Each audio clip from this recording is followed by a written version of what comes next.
ओम श्री राम जय राम जय जय राम।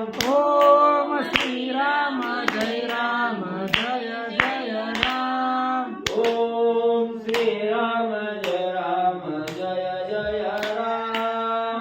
ओम श्री राम जय राम जय जय राम। श्री राम जय राम जय जय राम। श्री राम जय राम जय जय राम। श्री राम जय राम जय जय राम। श्री राम जय राम जय जय राम। ओम श्री राम जय राम जय जय राम। ओम श्री राम जय राम जय जय राम। ओम श्री राम जय राम जय जय राम। ओम श्री राम जय राम जय जय राम। श्री राम जय राम जय जय राम। श्री राम जय राम जय जय राम। श्री राम जय राम जय जय राम। श्री राम जय राम जय जय राम। ओम श्री राम जय राम जय जय राम। ओम श्री राम जय राम जय जय राम। ओम श्री राम जय राम जय जय राम। ओम श्री राम जय राम जय जय राम। श्री राम जय राम जय जय राम। श्री राम जय राम जय जय राम। श्री राम जय राम जय जय राम। श्री राम जय राम जय जय राम। विठ्ठल श्री ज्ञानदेव तुकाराम पंढरीनाथ भगवान की जय। गोपाल कृष्ण भगवान की जय। पवन सुत हनुमान की जय। श्री गुरुदेव दत्त वासुदेव हरी। श्री गणेशाय महावक्रतुंड महाकाय गुरुकोटि समप्रभा निर्विघ्नं कुरु मे देवं सर्वकार्येषु सर्वदा। गणनाथ रवि चोक्रा बृहस्पति पंचायतानि स्मरे नित्यवेदवाणी प्रवर्तते। गुरुर्ब्रह्मा गुरुर्विष्णु गुरुर्देवो महेश्वरा।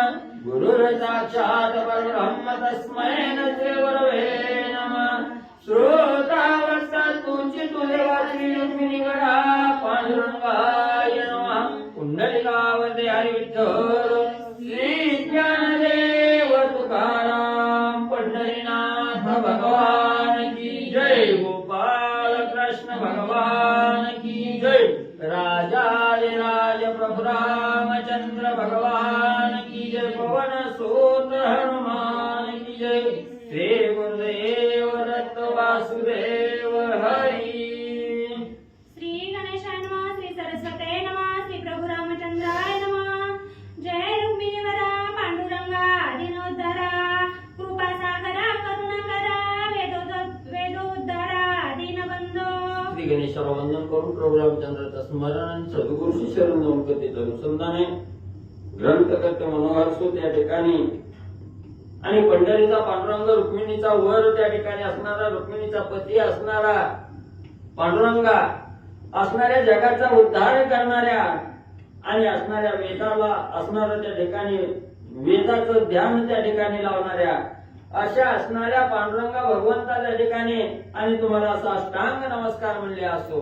अनाथनाथा दया सिंधो करुणा सागरा दीनबंधो कृपा कटाक्ष अवबोधो ग्रंथारंभी वेदो लागोपय. दिनाचा उद्धार करणारा आणि असणाऱ्या भक्ताला आपल्या सानिध्यात त्या ठिकाणी आश्रय देणारा रुक्मिणीचा पती त्या ठिकाणी असणारा पांडुरंगा त्या ठिकाणी आणि असणारा त्या ठिकाणी म्हणजे कृपा कटाक्ष त्या ठिकाणी असणाऱ्या भक्तावर कृपा कटाक्ष त्या ठिकाणी निहाळणारा अशा असणाऱ्या पांडुरंग भगवंता साष्टांग नमस्कार म्हणजे तुम्हाला असो.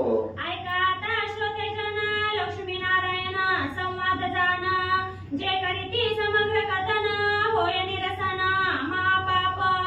मग ग्रंथकर्ते या ठिकाणी मनोरथ सांगू लागले, श्रोते मंडळीनं सावध चित्तानं त्या ठिकाणी कथा ऐका, जेणेकरून तुमच्या असणाऱ्या पापाचं क्षालन त्या ठिकाणी कथा ऐकल्याबरोबर त्या ठिकाणी होईल. अशी पवित्र आणि पावन करणारी कथा आहे.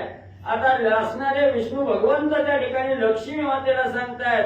लक्ष्मी माता असणारी प्रश्न भगवंताला त्या ठिकाणी करते आहे. हा जो असणाऱ्या भगवंताचा आणि लक्ष्मीचा संवाद आहे, ही असणारी सुंदर गोड कथा श्रोते मंडळींनी त्या ठिकाणी म्हणजे सावध चित्तानं ऐकावी. लक्ष्मीपदे हो पुरुषोत्तमा, आकाद तुमचा महिमा, जो ऐकता कर्मा पासामुक्त होती. मग त्या ठिकाणी लक्ष्मी माता म्हणू लागलेल्या आहे, स्वामीवाले भगवंता, तुमच्या मुखातून ऐकणारी कथा त्या ठिकाणी ऐकली की असणाऱ्या भक्ताला कसलंच बंधन त्या ठिकाणी राहत नाही. सप्त पाशाचं बंधन त्या ठिकाणी आणि म्हणजे खंडन करत असं असणाऱ्या तुमच्या मुखातून निघणारे शब्द त्या ठिकाणी आहेत. तुमचं वचन आहे त्या ठिकाणी. म्हणून म्हणले असणाऱ्या त्या ठिकाणी असणाऱ्या भक्तावर कृपा त्या ठिकाणी करा. आणि कृपा करण्यासाठी मी तुम्हाला त्या ठिकाणी विचारते, त्याचा असणारा सविस्तर कथन म्हणजे तुम्ही सांगा. तरी आता प्रश्न एक, स्वामी राया असे देख, शरीर झाली अशक्त न घडे देख स्नान विधी. मग त्या ठिकाणी लक्ष्मी माता म्हणू लागल्या, भगवंता तुम्ही कालच्या अध्यायाच्या ठिकाणी सांगितलं गेलं, रोज सकाळच्या प्रहरी उठावं, जोपर्यंत अधिक महिना आहे हा पूर्ण महिनाभर त्या ठिकाणी प्रतिपदेपासून शेवटपर्यंत त्या ठिकाणी गंगेचं स्नान करावं, देवता अर्चन त्या ठिकाणी करावं, दीप पूजन त्या ठिकाणी करावं, तो दिवा ब्राह्मणाला अर्पण त्या ठिकाणी करावा असं सांगितलं गेलं. मग एखाद्या असणारा साधक त्या ठिकाणी वयोमानानुसार वयोवृद्ध त्या ठिकाणी झालेला आहे. गंगा नदीकडे जाणं होत नाही, गंगा नदीमध्ये गार पाण्यानं स्नान त्या ठिकाणी करणं होत नाही. मग अशा म्हातारपणात किंवा अशा वृद्ध अवस्थेमध्ये त्या ठिकाणी ज्या साधकाला स्नान घडत नाही त्याने म्हणजे काय करावं. जयाते मुख्य नाही स्नान, तयाने काय करावे दान, तरी निर्फळ तो जन्मून कुभार केला तेने पळे. मग आता वय त्या ठिकाणी झालेलं असतं, हातपायचं चलन वलन थोडं कमी झालेलं असतं, म्हणून स्नान त्या ठिकाणी घडत नाही. मग ज्या साधकाला स्नान त्या ठिकाणी घडत नाही त्या साधकांना असणारं दानाचं जे महत्व त्या ठिकाणी सांगितलं, हे दान कसं त्या ठिकाणी करावं किंवा त्यांना असणाऱ्या पापाचं चालन त्या ठिकाणी काय करण्यासाठी काय त्या ठिकाणी करावं. दान तर घडत नाही, आंघोळ घडत नाही, गंगा नदीचं स्नान त्या ठिकाणी घडत नाही. मग त्या साधकानं पुण्य कसं त्या ठिकाणी कमवावं, काय करावं याच्या विषयी म्हणजे महाराज सांगा.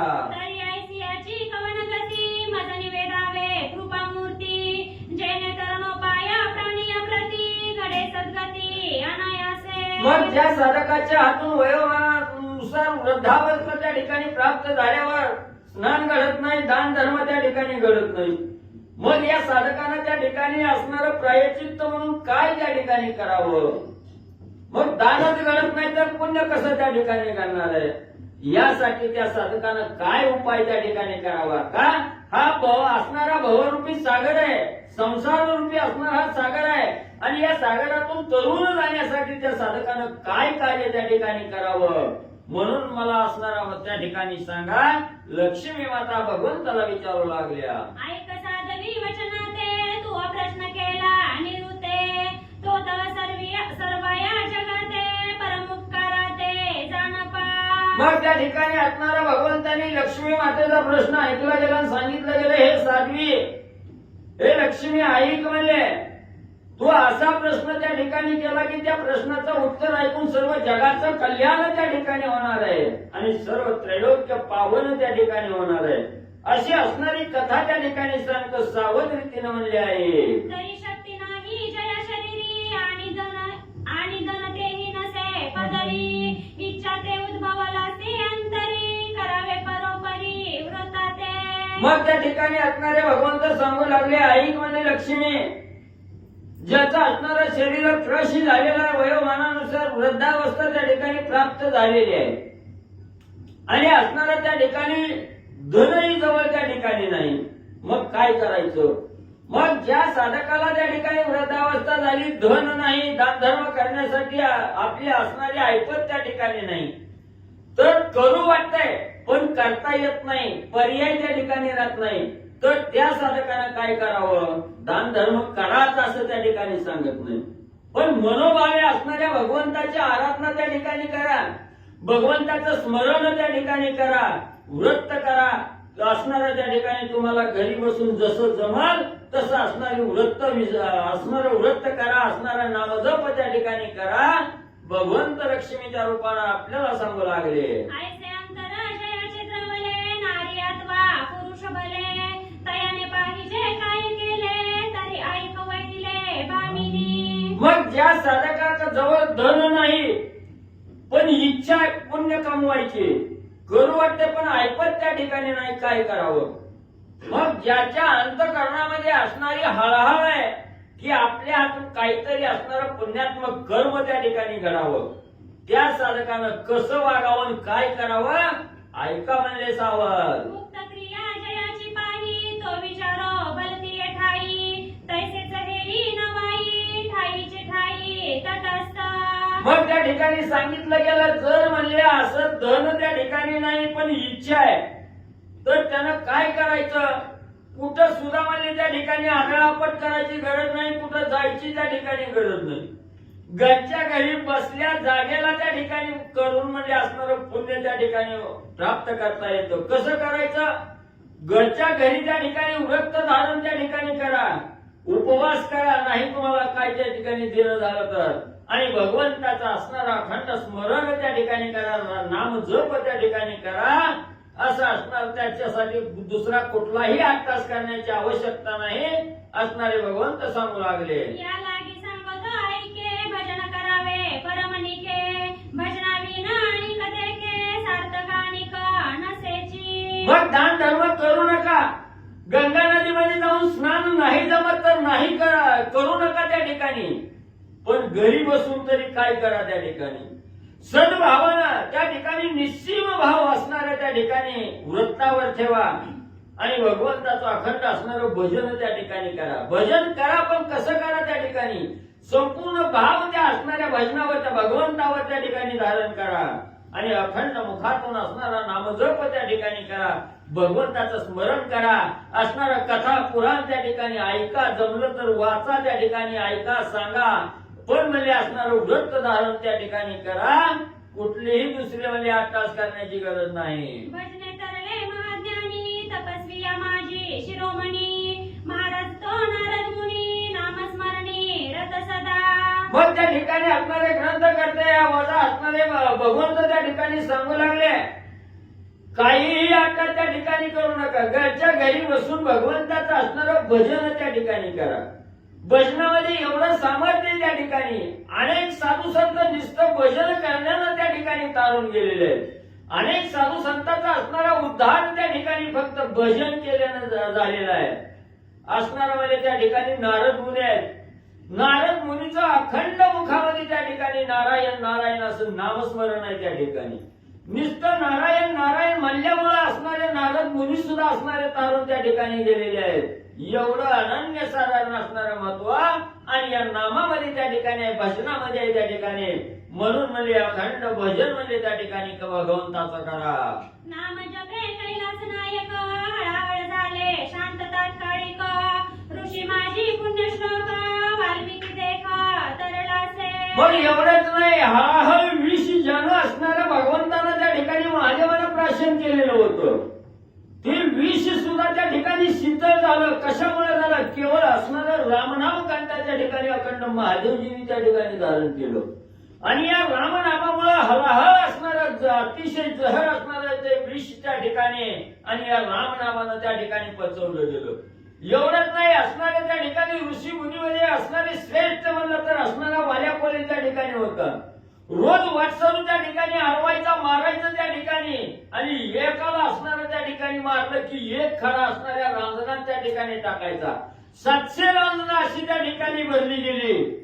एवढं असणारं पापात्मक कर्म वाल्यापाल्यानं त्या ठिकाणी केलं आणि येईल त्याला त्या ठिकाणी मारा मारा असं त्या ठिकाणी म्हणायचा.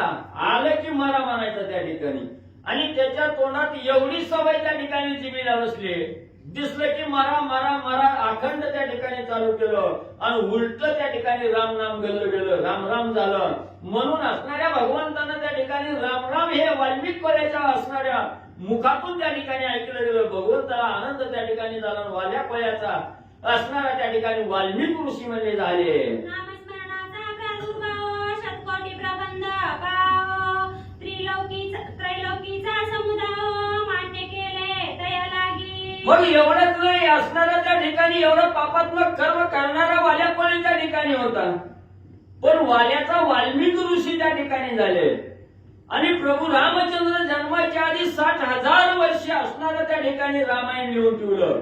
जसं वाल्मिक ऋषींनी रामायण लिहिलं तसं रामाला त्या ठिकाणी वागावं लागलं त्या ठिकाणी. म्हणून एवढं त्रैलोक्याला पावन करणारी त्या ठिकाणी कथा आहे. वाटसरूचा असणारा हनन करणारा वाल्या कोळी, पण त्याला त्रैलोक्याला मान्यता त्या ठिकाणी दिली. आणि वाले कोळ्याचं असणारं रामायण त्या ठिकाणी प्रभू रामचंद्राला आवडलं गेलं. आणि वाल्मिक ऋषीच्या मुखातच्या बोलण्याप्रमाणे त्या ठिकाणी रामाला त्या ठिकाणी वागावं लागलं. एवढं श्रेष्ठत्व आणि वाल्मिक ऋषीला त्या ठिकाणी राम नामामुळे त्या ठिकाणी आणि म्हणजे प्राप्त झालं. या लागी सुंदरी पाही नामस्मरणाविना सार्थक नाही. न पडावे अनिक प्रवाही शक्ती नाही म्हणून या. म्हणून हे सुंदरी हे लक्ष्मी माता राम नामाशिवाय परत साधनच म्हणजे त्या ठिकाणी नाही. राम नाम हेच असणार आणि सगळ्यात श्रेष्ठ म्हणजे त्या ठिकाणी साधन आहे. जर एखाद्या साधकाला तरुणोपाय त्या ठिकाणी व्हायचं असेल, ह्या भवरूपी सागरातून तरुण त्या ठिकाणी जायचं असेल, तर धन दौलत संपत्ती काही त्या ठिकाणी लागत नाही. फक्त नाम हे मुखामध्ये त्या ठिकाणी घेतलं की सगळं आपोआप त्या ठिकाणी संपलं जातं. सगळी असणारी भय व्यथा त्या ठिकाणी संपली जाते. त्या साधकाला मोक्ष प्राप्त झाल्याशिवाय राहत नाही. एवढं नाम हे असणार त्या ठिकाणी आणि श्रेष्ठ म्हणजे साधन आहे. शक्ती नसे जयाच्या देही तरी भजन करावे तेही. सदा सर्व काळ हृदयी अच्युत चिंतन करावे. मग त्या ठिकाणी ज्याला म्हणजे अशक्तपणा आहे त्या ठिकाणी कुठं दर्शनाला त्या ठिकाणी जायला येत नाही. बरं उपास करायचा म्हणलं तर उपास मी त्या ठिकाणी म्हातारपणात होत नाही. आंघोळ करायची आंघोळ मी त्या ठिकाणी होत नाही. तर म्हणजे त्या ठिकाणी कुठलाही सायास त्या ठिकाणी करायची गरज नाही. फक्त अंतःकरणाच्या ठिकाणी हृदयाच्या ठिकाणी भगवंताची मूर्ती त्या ठिकाणी साठवा. डोळ्यासमोर भगवंताला त्या ठिकाणी धरा आणि कानानं फक्त भगवंताचाच गुणगान त्या ठिकाणी ऐका. आणि मुखातून असणारं श्रीराम जय राम जय जय राम हाच मंत्र त्या ठिकाणी अखंड जपा. दुसरं कशाचाही अट्टास करण्याची गरज लागणार नाही. तो साधकाला मोक्ष प्राप्त झाल्याशिवाय राहणार नाही.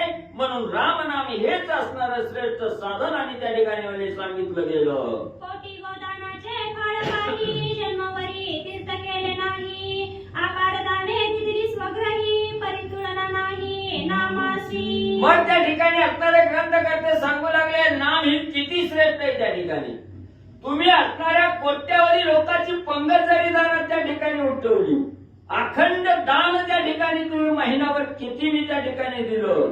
नव असणाऱ्या गायी कोट्यावधी गायी जरी दान त्या ठिकाणी ब्राह्मणाला दिल्या तरी त्याचं पुण्य एवढं त्या ठिकाणी साधकाला प्राप्त होत नाही. तेवढं एका नामानं त्या ठिकाणी पुण्य साधता येतं. म्हणून नाम हे सगळ्यात श्रेष्ठ त्या ठिकाणी आहे. म्हणून ग्रंथकर्ते त्या ठिकाणी सांगतायत दुसरं काहीही साधन त्या ठिकाणी करू नका. तुम्हाला कशाचीही गरज त्या ठिकाणी नाही. पैसा अडका खर्चू नका किंवा पैशाची वाट त्या ठिकाणी बघू नका. फक्त बसल्या ठिकाणी असणाऱ्या भगवंताला हृदयाच्या ठिकाणी साठवा. डोळ्यासमोर भगवंताचं स्वरूप त्या ठिकाणी पहा आणि मुखातून अखंड रामनामाचा जप त्या ठिकाणी करा. दुसरं काहीही गरज त्या ठिकाणी नाही. ग्रंथकर्ते सांगतात कोटी यज्ञाचे जे फल ते नामे पाविजे तात्काळ. ऐसे नाम सुफळ कोणी न भजे तयाते. मग एवढे असणारे महंत ऋषी आहेत त्या ठिकाणी अखंड यज्ञ त्या ठिकाणी करतात. आणि कोट्यावधी यज्ञ केल्यानंतर जेवढं पुण्य त्या ठिकाणी मिळत नाही, त्याची प्राप्ती जेवढी होत नाही तेवढी फक्त रामनामानं त्या ठिकाणी साधता येते. म्हणून दुसरं कठीण करण्याची काहीच गरज त्या ठिकाणी नाही. तुम्हाला फक्त अखंड भगवंतावर असणारा विश्वास त्या ठिकाणी ठेवा आणि श्रद्धेनं भगवंताला त्या ठिकाणी जपा आणि मुखातून अखंड असणाऱ्या भगवंताचं रामनाम त्या ठिकाणी घ्या. कोट्यावधी होम हवन केल्याचं पुण्य तुम्हाला फक्त रामनामामुळे त्या ठिकाणी साधतंय, दुसरं काही म्हणजे अवघड नाही. मुखाचे मुखी नाम घेता काय वेचे हो तत्वता अवघा वेळ भांडता उसंत तत्वता नसेची. मग ग्रंथकर्ते त्या ठिकाणी सांगतायत नुसतं म्हणजे घरात म्हणजे गलका त्या ठिकाणी करायचा, भांडण तंटा त्या ठिकाणी करून वेळ घालवायचा, त्याच्यासाठी तुम्हाला कुठलं म्हणजे असणारं कष्ट त्या ठिकाणी घ्यायचं नाही. कशासाठी? रामनाम घेण्यासाठी. रामनाम मुखामध्ये घेण्यासाठी कोणाला पैसा द्यायची गरज नाही, कुणाला असणारं त्या ठिकाणी म्हणजे दुसरं काही म्हणजे देघे त्या ठिकाणी करायची गरज नाही, किंवा कुठं लांब त्या ठिकाणी जायचंय आणि शोधून घेऊन त्या ठिकाणी यायचंय असंही काय नाही. फुकटचं नाम आहे, त्याच्यासाठी फुकटच्या तोंडाचा वापर फक्त नामासाठी त्या ठिकाणी करा, दुसरा काहीही आत्ताच त्या ठिकाणी करू नका. रामनाम हे सर्वश्रेष्ठ आहे, मोक्षाचा मार्ग त्या ठिकाणी दाखवणारं रामनाम हे एकमेव साधन त्या ठिकाणी आहे. म्हणून दुसरा सायास न करता फुकटचं असणारं जे रामनाम आहे हे रामनाम कंठ त्या ठिकाणी धारण करा. पर्यासाठी घडी माझी एक बळात वा निमिष देक आठविता यज्ञायक या विनानिक नसे काही. किंवा म्हणजे त्या ठिकाणी काय आपल्याला असणारं संकट त्या ठिकाणी आलं, किंवा आपल्याला असणारं एखादं दुःख भोगण्याची पाळी त्या ठिकाणी आली, तर एक घटकाभर नवा एक क्षणभर जरी असणाऱ्या भगवंताचा ध्यास त्या ठिकाणी धरला आणि भगवंताचा एक क्षणभंगूर धावा जरी त्या ठिकाणी केला, तरी त्या साधकाचं असणारं सर्व दुःख त्या ठिकाणी क्षणात निघून जातं. संकट असणारी 12 वाटा त्या ठिकाणी निघून जातात.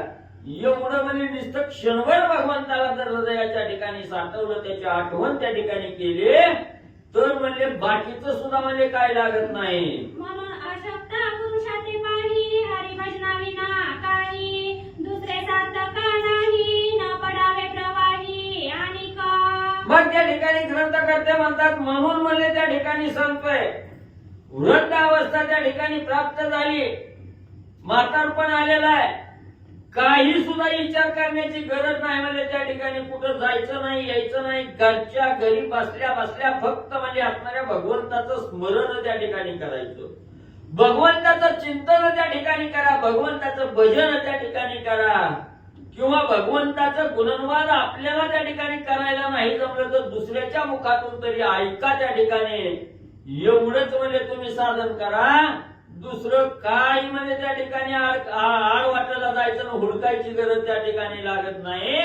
त्या साधकाला मोक्ष त्या ठिकाणी प्राप्त झाल्याशिवाय राहत नाही.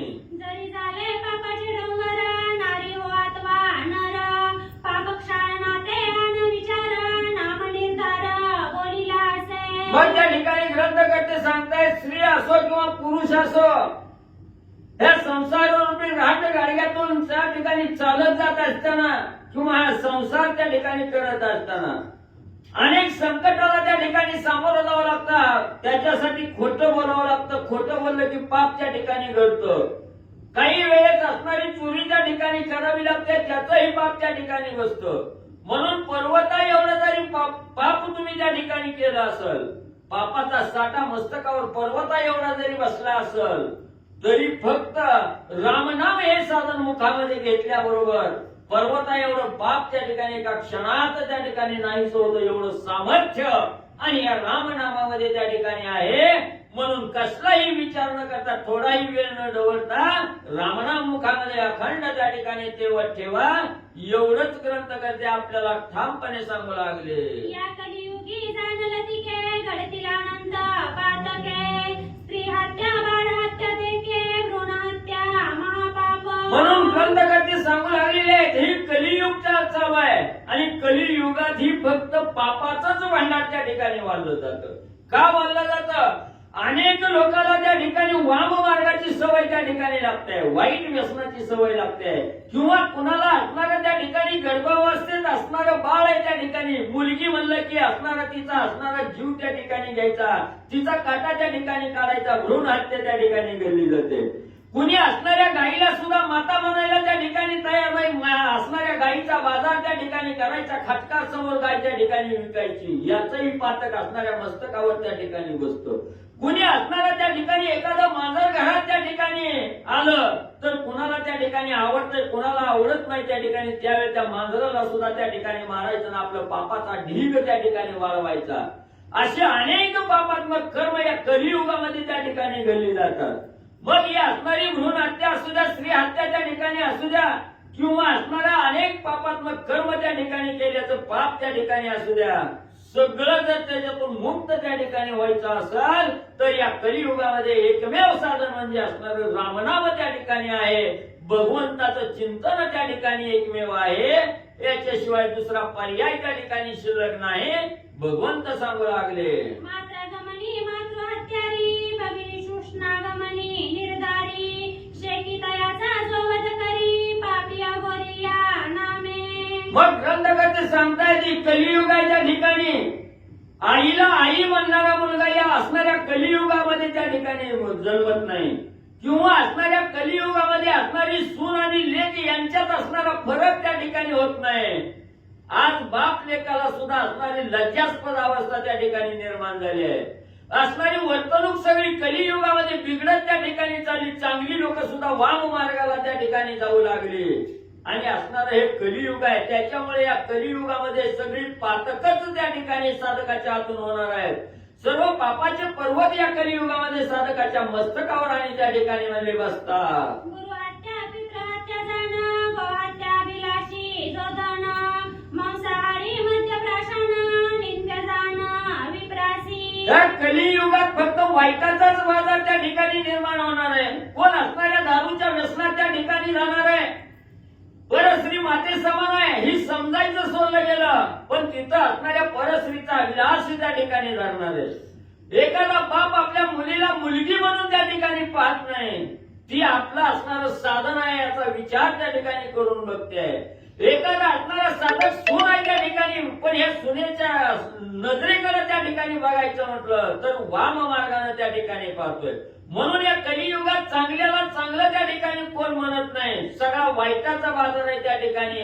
सगळे असणारी जी मंडळी आहे त्या ठिकाणी पापात्मक मार्गाने त्या ठिकाणी वागणारी आहे.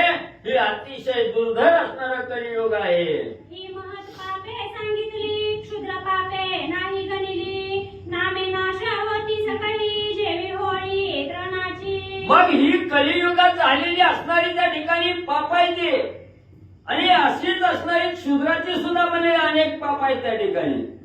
ती काय म्हणजे इथं वर्णन त्या ठिकाणी केले नाही. ग्रंथ वाढेल वेळ त्या ठिकाणी लागेल म्हणून थोडक्यात म्हणजे ही कर्म त्या ठिकाणी सांगितली. मग एवढ्या पापात्मक कर्मातून निर्मुक्त त्या ठिकाणी व्हायचंय. या कलियुगात दुसरा अट्टास करायची काही गरज नाही म्हणजे त्या ठिकाणी फक्त भगवंताचं चिंतन त्या ठिकाणी करा. डोळ्यासमोर भगवंताचा आठव त्या ठिकाणी धरा आणि अखंड मुखामध्ये रामनाम असणारं जप त्या ठिकाणी करा. रामनामाचं स्मरण त्या ठिकाणी करा. एवढी जी पातकं त्या ठिकाणी सांगितली गेली, सगळ्या पातकाचं एका क्षणात असणारं रामनामामुळं आणि म्हणजे काटा निघतो. आपुलेनी न करावे नामोच्चार तरी तुझी याते करावा सोपस्कार. आठवा पुराण श्रवणी क्षणभर जाहोनिया बैसावे. मुळा ग्रंथकर्ते त्या ठिकाणी सांगतात म्हातारपणा आला असणाऱ्या तोंडानं नीट बोलता त्या ठिकाणी येत नाही. रामराम म्हणायला गेलं की यम यम त्या ठिकाणी येत आहे. म्हणून म्हणजे जरी तुम्हाला रामराम त्या ठिकाणी नाही म्हणायला आलं तर जिथं म्हणजे त्या ठिकाणी कथा पुराण आहे किंवा रामनामाचं स्मरण जो साधक करतो त्याच्या जवळ जाऊन त्या ठिकाणी बसा.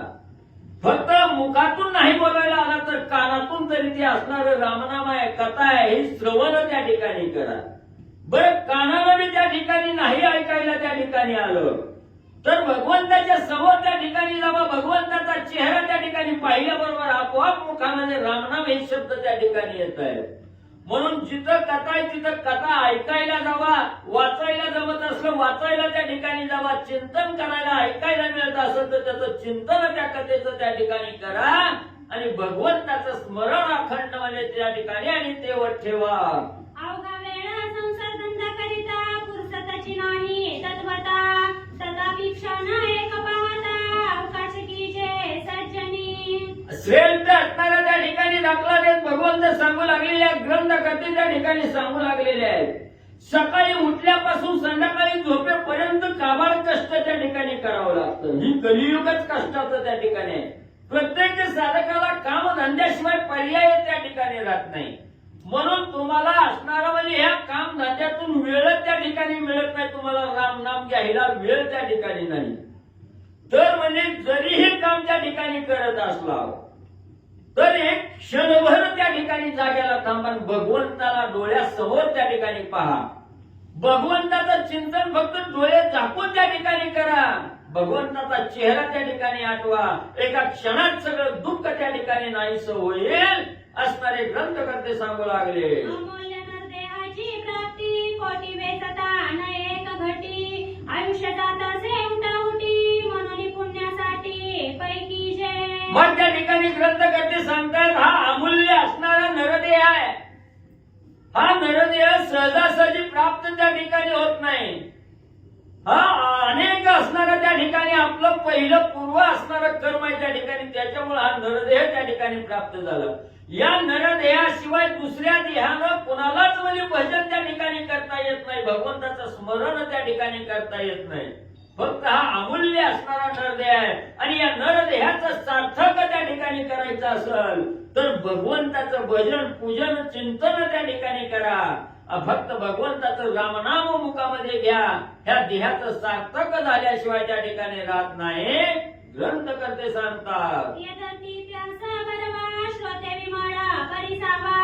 तया योगे जगत सर्व उपरती घडे तत्काळ. मग या असणाऱ्या देह आपल्याला प्राप्त झाला. या देहानं असणाऱ्या त्या ठिकाणी स्वर्ग गाठता येतो. या देहानं वैकुंठ त्या ठिकाणी गाठता येतं. आणि याच देहानं वाईट कर्म करून नरक सुद्धा त्या ठिकाणी गाठता येतो. म्हणून हा देह सत्कर्मी लावायचा का अनाठाई त्या ठिकाणी घालवायचा.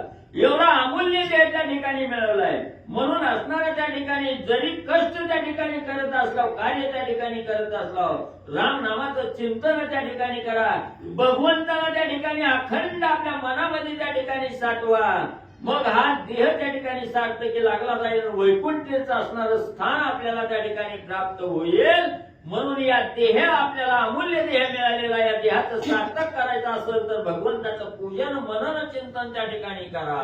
उत्तर देशी नर्मदा तीरी भुसूर नामे एक नगरी. तेथील एका ब्राह्मण गृहचारी असे अधिकारी ज्योतिषी. मग त्या ठिकाणी ग्रंथकर्ते सांगू लागलेले आहेत उत्तर दिशेला असणाऱ्या त्या ठिकाणी म्हणजे कुठली नदी?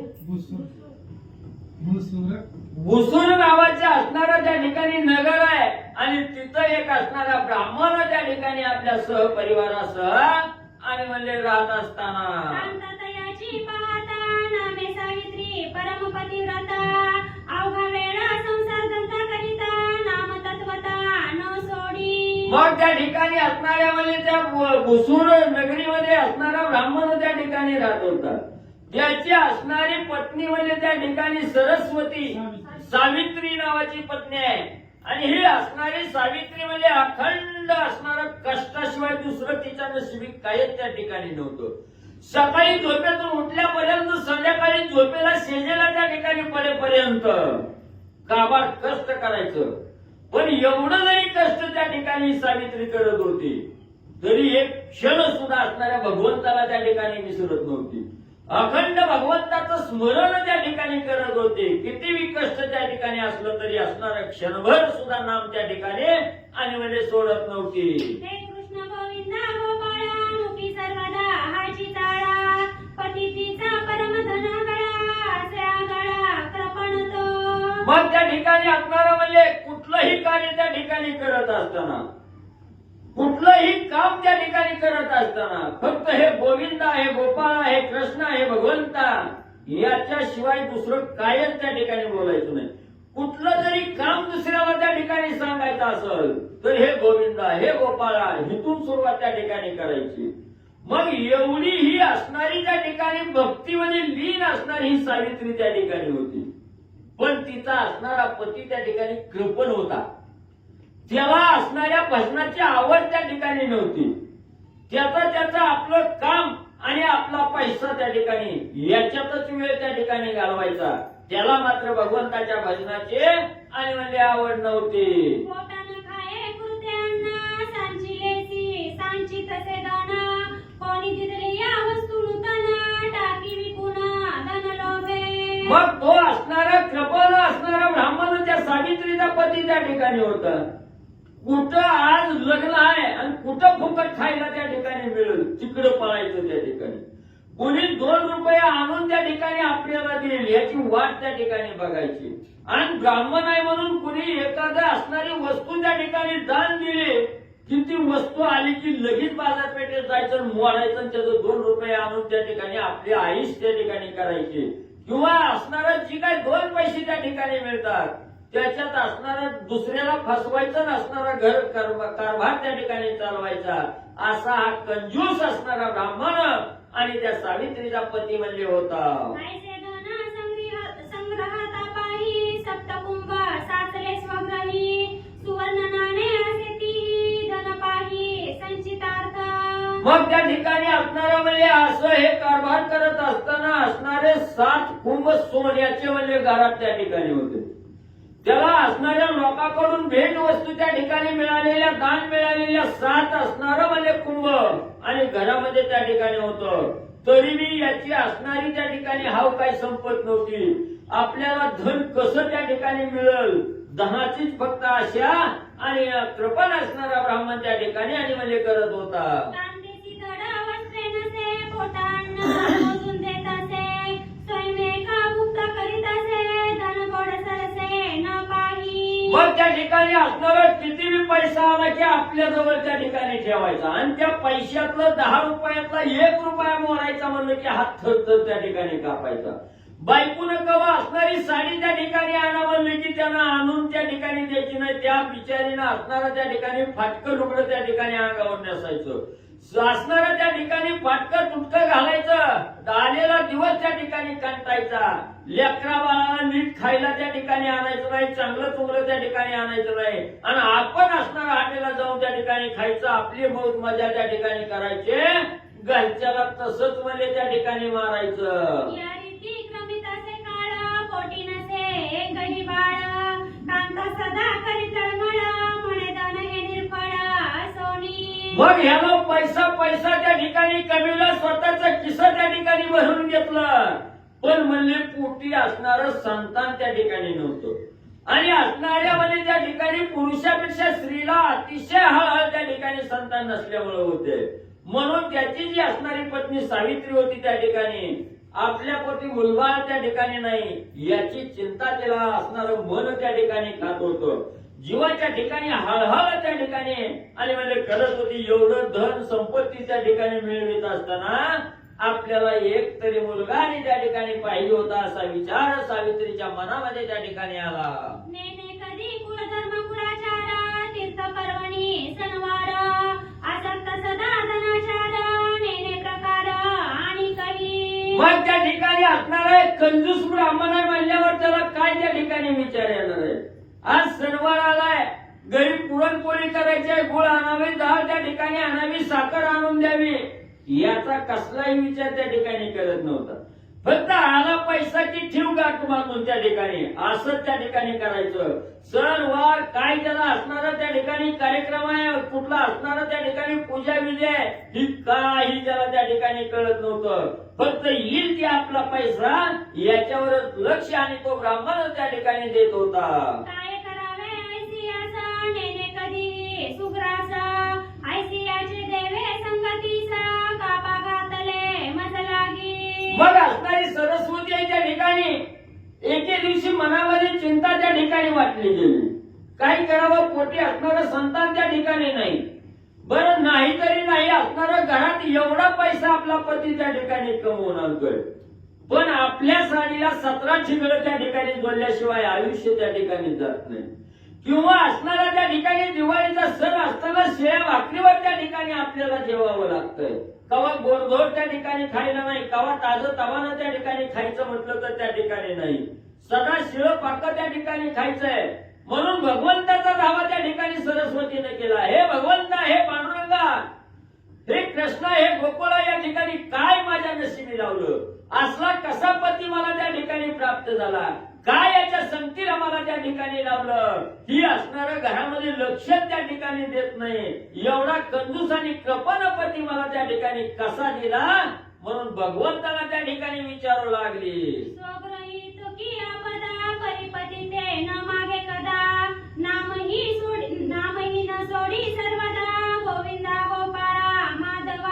मग त्या ठिकाणी असणारा त्या ठिकाणी सरस्वतीनं ठाम निश्चय त्या ठिकाणी केला. आपल्याला जेवायला त्या ठिकाणी नाही दिलं तरी चालल, पण कवापतीला म्हणले नाही मला हेच आणून द्या, मला तेच द्या त्या ठिकाणी, असा अट्टासपतीच्या समोर कवा त्या असणाऱ्या सावित्रीनं त्या ठिकाणी केलं नाही. जी आहे त्याच्यात समाधान त्या ठिकाणी मानायचं. जी शिळी भाकर खायची वेळ आली तर शिळ्या भाकरीवर त्या ठिकाणी आपलं आयुष्य त्या ठिकाणी काढायची, पण पतीला हट्ट कवा त्या ठिकाणी मागण्याचा केला नाही. आणि अखंड असणाऱ्या भगवंताचं नाम कवा सोडलं नाही. किती बी ह्याला त्रास त्या ठिकाणी झाला, किती बी कष्ट त्या ठिकाणी उपसायची पाळी आली, तरी नामाला त्या ठिकाणी कवा सोडलं नाही, भगवंताला कवा सोडलं नाही. अखंड हे असणाऱ्या माधव आहे, भगवंत आहे, गोकुळ आहे, कृष्णा त्या ठिकाणी, याच्याशिवाय दुसरं कायच म्हणले मनामध्ये आणि येऊ दिलं नाही. ऐसे वर्तता संसारी तव वर्तिली नवल परी, ब्राह्मण गेला से बाहेरी कृषी वडिते अनावया. मग त्या ठिकाणी एक दिवस अशा प्रकारचा संसारगाडा त्या ठिकाणी हाकत असताना, आयुष्यवान कंठाचा त्या ठिकाणी असताना एक दिवस असा त्या ठिकाणी उगवला गेला. आपला असणारा पती त्या ठिकाणी ब्राह्मण आहे, शेतामध्ये काहीतरी असणारा शेतकऱ्याचं कर्म आहे, ही शेती करण्यासाठी, आऊत हाकण्यासाठी किंवा बैल आणण्यासाठी तो असणारा ब्राह्मण शेतामध्ये त्या ठिकाणी गेला असताना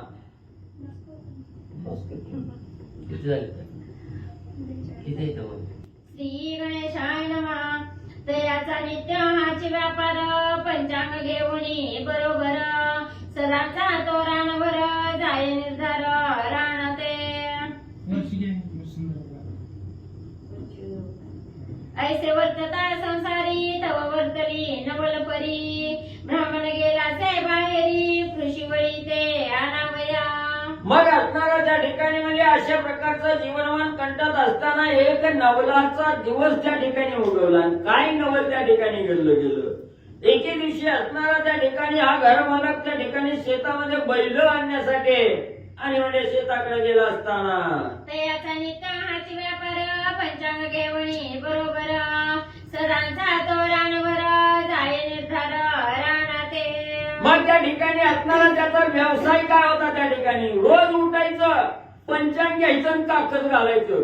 कुठं 11 रुपये मिळतात, कुठं 10 रुपये मिळतात, याची वाट बघायची. तिकडं त्या ठिकाणी पंचांग घ्यायचं आणि जायचं निघून, आणि तिकडच रानवरी व्हायचं, तिकडच रानात त्या ठिकाणी जायचं, कष्ट त्या ठिकाणी करायचं, घराचा विचारच त्या ठिकाणी सोडला गेला.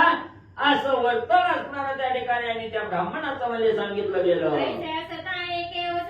एक क्षुद्र तुझी एक ग्रामाधिकारी, मध्यान समयी पात्र घरी म्हणे आहेत घरी भट्ट बाबा. मग त्या ठिकाणी एके दिवशी म्हणजे एक असणारा क्षुद्र जातीचा त्या ठिकाणी साधकाला आणि घर विचारित या असणाऱ्या म्हणजे सावित्रीच्या घरासमोर त्या ठिकाणी आला. आणि आल्याबरोबर त्याला पुकार दिला, भटजी बाबा आहेत का म्हणजे घरी. असणारा त्या ठिकाणी भटजी बाबाला घरी आहेत का म्हणून असं आणि दारात येऊन विचारलं.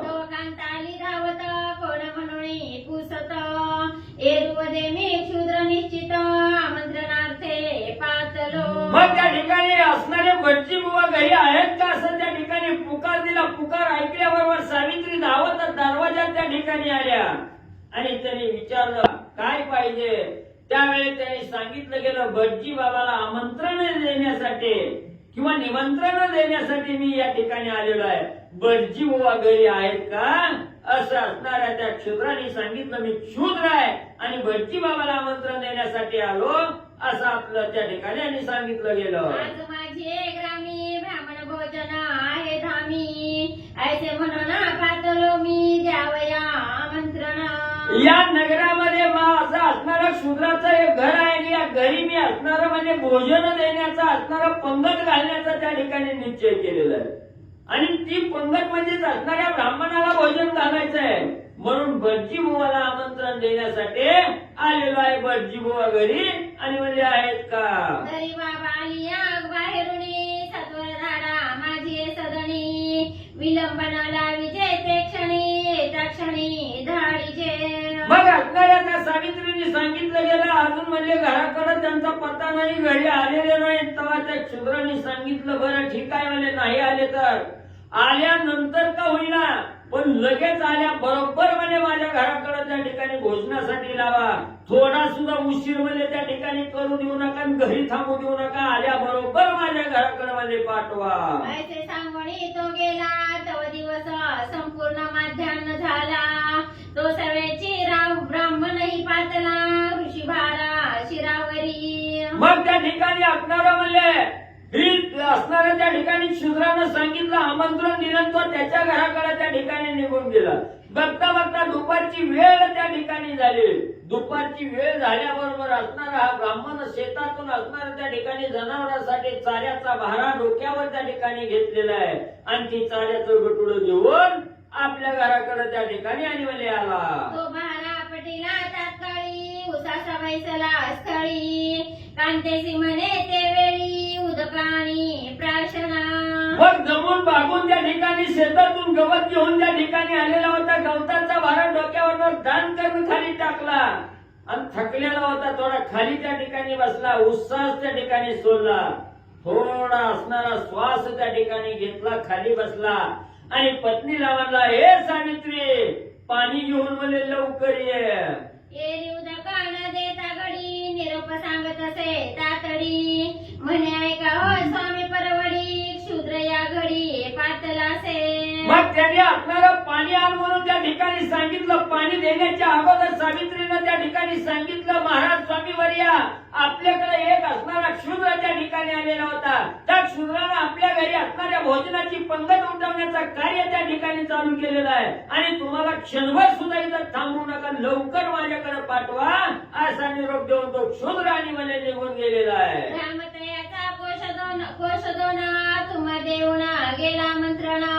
म्हणे सत्वर द्या पाठवून खोळंबतीला ब्राह्मण भोजनासी. आणि सावित्री सांगू लागली, पतिराया स्वामीवर्या इथून असणारं 2 कोसाच्या अंतरावर म्हणजे त्याचं घर आहे. म्हणजे एवढ्या लांबून 2 कोसावरून म्हणजे तुम्हाला आमंत्रण द्यायला म्हणजे ती तळमळीनं इथं आलेला आहे आणि सांगितलंय म्हणजे इथं क्षणभर सुद्धा बसू देऊ नका. आल्या बरोबर माझ्या घराकडे त्या ठिकाणी लावा असं सांगून म्हणजे तो क्षुद्र आणि निघून गेलेला आहे. ऐसे ऐकताची माता तैसाची उठीला खडबडीत. म्हणे पंचपात्र दई त्वरित जातो निश्चित धावणी. मग पत्नीनं सांगितलं लवकर म्हणजे त्या ठिकाणी जेवायला बोलवलंय. जेवायला बोलवलंय म्हणल्याबरोबर पाणी मागितलेलं सुद्धा विसरला आणि बायकोला सांगितलं लवकर म्हणजे ती 5 असणारी ताटं म्हणजे घेऊन ये. म्हणजे पंचपात्र त्या ठिकाणी घेऊन ये लवकर म्हणजे जेवायला जातो. एरी म्हणे उदक स्वीकारा. तो म्हणे मार्गी असे झरा. मज जाण्याची असे त्वरा. उदक मार्गी स्वीकारेन. मग शास्त्राच्या सावित्रीनं सांगितलं महाराज म्हणजे आता ताण लागली होती, पाणी मागितलं होतं, पाणी तरी प्या की. तेवढ्यात तो असणारा त्या ठिकाणी पत्नीला म्हणू लागला, राहू दे मला आता पाणी. वाटणी मला अनेक झरायचं मला तिथं झऱ्याला पाणी पिल मला. तिथं उशीर नका मला लवकर मला आणि त्या असणाऱ्या क्षुद्राच्या घरी भोजनाला मला जाऊ दे. ऐसे ऐकता वचन गाठा. एरी पीठ तसे लल्लाटा. म्हणे हो कटकटा केवी हा वाटा पापाचा. मग त्या ठिकाणी असणारा म्हणजे त्याला पाणी बी सोडलं गेलं आणि कवा एकदा जातो आणि कवा पाडतात भरून आणतो ह्या आशेनं त्या ठिकाणी धावू लागला. असणाऱ्या सावित्रीनं कपाळ बळीवलं. काय करावं म्हणजे असल्या फुकट खाण्याला म्हणजे त्या ठिकाणी ही म्हणजे असणाऱ्या त्या ठिकाणी हे पापात्मक तेवढं म्हणजे त्या ठिकाणी वाईट तेवढा विचार त्या ठिकाणी करते. कुठं फुकट आहे म्हणलं की तिथं म्हणजे किती बी कष्ट लागलं तरी धावत त्या ठिकाणी जाणार. मागचा पुढचा विचार त्या ठिकाणी करणार नाही. काय म्हणजे हे बाबांना म्हणजे वाईट कर्म त्या ठिकाणी आचरलं का अशी अवस्था त्या ठिकाणी पतिराया करू लागला. आपलं कपाळ बळवून त्या ठिकाणी आणि सावित्री घेऊ लागली. तुके धना सनिगृही परी नाही याची या दैवी. आरे शेषशाही कैसी नवाई हे केली. मग त्या ठिकाणी असणाऱ्या भगवंताला त्या ठिकाणी विचारू लागली, हे भगवंता काय म्हणजे एवढं घरी धन आहे म्हणजे आम्हा बसणारा पैसा आहे म्हणजे त्या ठिकाणी तरी म्हणजे ह्याच्या मनाला समाधानच त्या ठिकाणी लागत नाही. भगवंता असा कसा पती माझ्या पदरात त्या ठिकाणी टाकला. म्हणून भगवंताला त्या ठिकाणी आणि सरस्वती सावित्री त्या ठिकाणी विचारू लागली, कान सरे हे माझा भोग याचे पावले मी अर्धांग.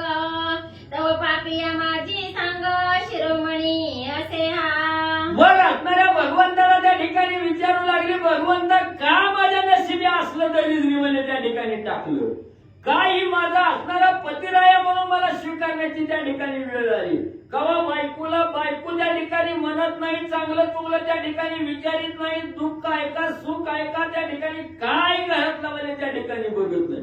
कुठं फुकट खायला मिळतंय, कुठं फुकटचा पैसा त्या ठिकाणी मिळतोय, ह्या लोभाच्याच माग त्या ठिकाणी एवढा म्हणजे माझा पती त्या ठिकाणी फिरतो. म्हणून भगवंता का अशाची संगत म्हणजे मला त्या ठिकाणी घातली, काही माझ्या डोक्यावर शिरोमणी म्हणून त्या ठिकाणी ठेवला गेला, म्हणून भगवंताला त्या ठिकाणी बोलू लागले. ऐसे म्हणून ते अवसरी शर्करा मिश्रित दुग्धधारी आणून ठेविली झडकरी तयानी कटी तात्कालिक. मग असं असणाऱ्या भगवंताला त्या ठिकाणी प्रार्थना केली, घरामध्ये गेली, एक असणारा दुधाचा ग्लास त्या ठिकाणी भरला, त्या दुधाच्या ग्लासामध्ये गोड असणारी साखर त्या ठिकाणी टाकले आणि पतीच्या जवळ आणून त्या ठिकाणी सावित्रीनं मध्ये ठेवले. म्हणे हे उदकाची धारी घेऊन जाईचे बरोबरी दृशा लागता मार्गावरी प्राशन करी दयाला. आणि असणाऱ्या त्या ठिकाणी पतीला सांगू लागली, पतिराया हे असणाऱ्या त्या ठिकाणी पाण्याची झारी आहे, तुम्ही ही पाण्याची झारी बरोबर घेऊन जावा. का बरोबर घेऊन जावा? मार्गक्रमण 2 कोसाचं अंतराच्या क्षुद्राच्या घरी जाण्याचं, आणि हे 2 कोसाचं अंतर पार करत असताना कुठं पाणी मिळतंय नाही मिळत, असणाऱ्या पत्नीलाच पतीची क्यू त्या ठिकाणी येणार आहे. म्हणून असणाऱ्या पत्नीला ती पाण्याचा असणारा त्या ठिकाणी झाड्या भरून त्या ठिकाणी घेतला. पतीला सांगितलं गेलं ही झाड्या घेऊन जावा, आड मार्गाने जात असताना नाही पाणी कुठं मिळालं तर याच्यातील पाणी प्राशन त्या ठिकाणी आणि म्हणले करा. इके म्हणून वरी घेतले तक्षणी प्राशन नाही केले मार्ग झड करोणी चाले विलंब झाला म्हणून. मग एवढं त्या असणाऱ्या पत्नीनं जीव आणून असणाऱ्या पतीला त्या ठिकाणी पाणी पिण्याची विनंती केली. नाही प्यायचं तर सगळं घेऊन तरी जावा त्या ठिकाणी म्हटलं, पण बाबांना ऐकलं नाही. सगळं चित्त फुकटच्या जेवणाकडे त्या ठिकाणी होतं. तिला म्हणला राहू दे तुझं पाणी, मला काही गरज नाही, मला लवकर त्या ठिकाणी जाऊ दे, पाणी घेऊन जाणार नाही, इथं पिणार नाही त्या ठिकाणी. प्यायचं सोडलं, घेऊन जायचं त्या ठिकाणी सोडलं, लवकर मला जाऊ दे, उग मला ही ताळकाठी घालून थांबू नको. चालता क्रमित असे पंथ धर्म दाटला से आतोता धापा देवणी धावता लगबग भोवता भोजनाची. मग असणाऱ्या क्षुद्राच्या आमंत्रणाचं मनामध्ये ठाम निश्चय त्या ठिकाणी केलेला आहे. फुकटचं जेवण आहे, लोक मनाच्या ठिकाणी धरला, आशा त्या ठिकाणी धरले, आणि कवा एकदा खातोय याच्या आशेनं जी धावत त्या ठिकाणी सुटलो. कडक उन्हाचा दिवस आहे तर सर्वांगाला घाम त्या ठिकाणी आलेला आहे, डबा अंगावरनं घाम त्या ठिकाणी गळतोय, दापा टाकतोय, तरी मी तसंच खायच्या आशेनं त्या ठिकाणी पुढं आणि म्हणले पळू लागला.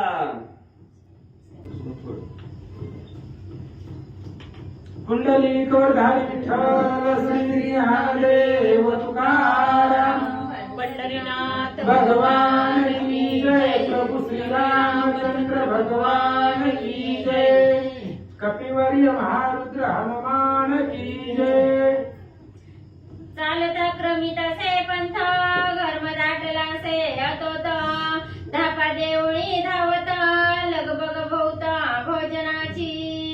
कथेचा अनुसंधान इथपर्यंत आलेला आहे. तो ब्राह्मण एका दुसऱ्या गावातल्या ब्राह्मणानं ग्राम अधिकारी होता क्षुद्र जातीमधला, आणि त्यानं आमंत्रण दिलं होतं की ब्राह्मणाला लवकरात लवकर पाठवा, उशीर झाला तर बाकीची ब्राह्मण खोळंबत्या, त्याला थांबावं लागल, म्हणून घरी आल्या पाठवून द्या.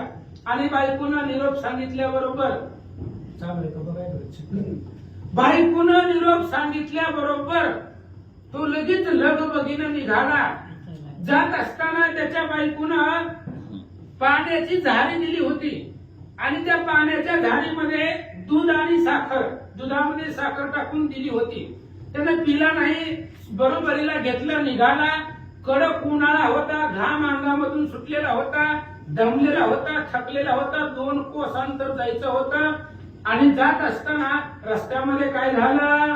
पहा हो मिष्टान्नासाठी विप्रा लागी आवड मोठी परांना ते लाल खोटी टपत बैसे बघ जैसा. बघा, मिष्टान्न पंचपक्वांनासाठी असणारी ब्राह्मण लुलुप्त असतात. फक्त आमंत्रणाची आमंत्रणाची वाट बघायची. जर कोणी बोलवलं तर लगेचच हातातलं काम सोडायचं आणि त्याच्या आमंत्रणासाठी तिथं जाऊन जेवायचं. त्या जेवणासाठी हे ब्राह्मण लाळ घोटतात. ते असणारं जेवण त्यांच्या आवडीचं असतं. एकही पंगत ते त्या ठिकाणी व्यर्थ जाऊ देत नाही तर असं सांगू लागले. आई आई आमंत्रण जीवा उल्हास माणी पूर्ण ऐसे ते ब्राह्मणाचे जीने या लागी घडण झाले ते. ब्राह्मणाला आमंत्रण आलं की मनाला आनंद होतो, उल्हास निर्माण होतो. ते आमंत्रणाची वाटच बघत बसतात. जर कोणी बोलवलं की लगेच निघायचं. एखादा बगळा माशासाठी टपून बसतो तशा पद्धतीने तो ब्राह्मण कुणाच्या आमंत्रणाची बोलवण्याची वाट बघत बसतात आणि आमंत्रण आल्याबरोबर लगेच निघायचं. त्यांना त्याच्यामध्ये आवड असते असं सांगतात. असो मार्गी जाता ब्राह्मण वसंत ऋतू तापले उष्ण जवळ असता जीवन प्राण जावो परी न सेवी. आणि मग उन्हाळ्याचे कडक दिवस होते. वसंत ऋतू तापलेला होता. उन्हाळा भयंकर चालू होता. ऊन लागत होता. घाम आलेला होता. सावली नव्हती. खूप तहान लागली होती त्याला. पण बायकोनं दिलेली ती असणारी झारी सोबतीला आणली होती. जवळ होता पण प्यायला सुद्धा वेळ नव्हता त्याला. तो पाणी प्यावं, कुठेतरी थांबावं, सावलीला 5 मिनिटं बसावं, पुन्हा जावं असलं नव्हतं. लगेच गडबडीने तो निघालेला होता. जवळ पाणी होतं पण पाणी पिण्यासाठी वेळ त्याच्यापाशी नव्हता असं सांगतात. कृष्णे जावला से व्याकुळा म्हणे गौदक असे आळूमाळू स्वभावते निरखित असे सकळ सावली पै न देखते थे. खूप तहान लागली त्याला. विचार केला कुठेतरी सावली बघावी. 2 मिनिटं 1 मिनिट त्या सावली खाली बसावं आणि ती असणारी बायकोनं दिलेली जी काही पाण्याची झाडे ती प्यावं. पण ती पाणी नव्हतं. ते दूध आणि साखर मिक्स करून पत्नीनं दिलेलं होतं. आणि त्यानं विचार केला कुठेतरी सावलीमध्ये झाडाखाली बसावं प्यावं पण सावली पण भेटना त्याला. हो इकडं तिकडं बघू लागला. झाड दिसत नाही, सावली दिसत नाही. काय दिसलं? मग एक वारुळ देखील नयनी तयाची सावली पाहुणे नावे स्थिरावला तय स्थानी उदक झारी काढित. मग त्याने एक भव्य दिव्य मोठं वारुळ, सापाचं वारुळ त्याला दिसलं आणि त्या सापाच्या नागाच्या वारुळाच्या सावली खाली त्यानं बसला. सावली पडलेली होती. मोठंच्या मोठं ते वारुळ होतं आणि त्या वारुळाच्या सावली खाली तो बसला. बसल्याबरोबर ती असणारी झाडी पाण्याची दूध मिश्रित झाडी ती हातामध्ये घेतली आणि काय विचार करू लागला. ऋषीची लगबग मोठी म्हणून पाहिले नाही दृष्टी तैसेची लावी तसे होती गौल्यता दृष्टी देखत. त्याला खूप तहान लागलेली होती. पाणी प्यायचं होतं. त्या असणाऱ्या हातामध्ये बायकोनं दिलेली झाडी होती म्हणून तहान लागली. या आवडीनं त्या झाडीमधलं तो पेला घोटभर पण त्याच्यामध्ये पाणी आहे का दुसरं काय आहे त्यानं बघितलंच नाही. आणि तसंच बायकोने दिलेलं दूध आणि साखर त्यानं तसंच तोंडामध्ये ती एक घोट त्यानं घेतला. मग प्रार्थना करीत जाणार तैसेच तोंडीचे हाती घेऊन म्हणे हे शिव भगवान बुडविले रांडेने सर्वही. त्याला खूप तहान लागली होती. तहानेनं व्याकुळ झालेला होता आणि ते असणारी झाडी एक घोट तोंडामध्ये घेतला तर ते गोड लागलं. त्याला पाहिजे होतं पाणी पण होतं त्याच्यामध्ये दूध आणि साखर. ते गोड लागलं, पिऊ वाटणा गेलं. तहानेनं जीव व्याकुळ होऊ लागला म्हणून तसंच तोंडातनं पुन्हा बाहेर काढला हातावरती आणि बायकोच्या नावानं शिव्या देऊ लागला. यावरी ते दुग्ध झाली ओझिली वारुळा माझारी चंडाळा तो प्राशन न करी केली परी असी तेने. आणि ती हातामध्ये दुधाची साखर आणि दूध मिश्रित असणारी ती झाडी तशीच त्या वारुळावरती त्याने फेकून दिली. पेलं नाही त्यानं. बायकोला शिव्या देत ती असणारी झाडी वारुळावरती फेकून दिली आणि इकडं बायकोच्या नावानं बोट मोडत बसला. परिणाम स्मरणाचे महिमान कांता नित्य करीत असे आपण तयाचे नियोगे करुणी जाणार फिरले अदृष्ट तयाचे. पण नामस्मरणाची ताकद आहे. त्याची बायको रात्रंदिवस नामस्मरण करत होती आणि नामस्मरणाचं महिमानानं बायकोनं नामस्मरण केलं की ह्याचं अदृष्ट फिरलं. अदृष्ट म्हणजे नशीब. ह्याचं नशीब फिरलं गेलं आणि ती झारी आहे तशी त्यानं त्या वारुळावरती टाकली. टाकल्याबरोबर काय झालं बघू. त्यांना नाही दिला आपल्याला चिमटे घेऊन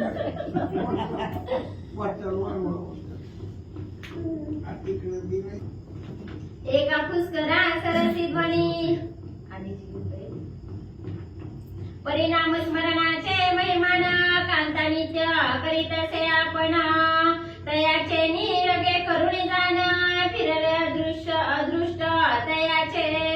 मग ते असणाऱ्या ब्राह्मणानं ती झाडी जी होती त्याच्यामध्ये दूध आणि साखर होत, त्या असणारी झाडी त्यानं ती झाडी वारुळावरती टाकून दिली. पत्नी अखंड नामस्मरण करत होती. लक्ष्मीने विचारलंच होतं की माणसानं तरण्याचा सोपा उपाय काय, तर भगवंताने सांगितलं नामस्मरण. त्याची पत्नी सावित्री भगवंताचं नामस्मरण करत असल्यामुळं ह्याचं नशीब फिरलं गेलं आणि त्याला ज्या वेळेस झाडी त्या वारुळावरती टाकली त्यावेळेस काय झालं. एका पुष्करा सरसी ध्वनी निगती झाली तक्षणी एरुद सकला अंतकरणी म्हणे हे तो करणी अघटित. आणि त्या वारुळामध्ये अतिशय मोठा भयानक शेषनाग होता आणि त्या वारुळावरती त्यानं दूध टाकल्याबरोबर त्या नागाने फुसकार दिला. फुसकार दिल्याबरोबर ही वारुळा खालीच बसलं होतं आणि त्यानं वर बघितलं, घाबरला, दचकला. आवाज कशाचा झाला म्हणून मनामध्ये घाबरला. तया वारुळा माझी देख महाभुजंग असे भयानक तप्त शरीरा पसरिले मुख उष्णे देख संतप्त झालासे. आणि त्या वारुळामध्ये तो असणारा शेषनाग होता, भव्य दिव्य तो नाग होता. त्या असणाऱ्या वारुळामध्ये त्याचं शरीर तापलेलं होतं. एवढं मोठं ऊन होतं, उष्ण उन्हानं शरीर तापून गेलेलं होतं. त्याला बी तहान लागलेली होती, काहीतरी खायचं प्यायचं होतं, पण कोण त्याला कसं भेटणार म्हणून हे असणाऱ्या ब्राह्मणानं टाकलेली झाडी त्या वारुळामध्ये वारुळातल्या बिळामधून त्या शेषनागाच्या मुखामध्ये पडली. तव त्या वारुळा माझी दुग्धधारा पडली मुखा माझी घटघटना प्राशन करिताजी मना माझी संतोषला.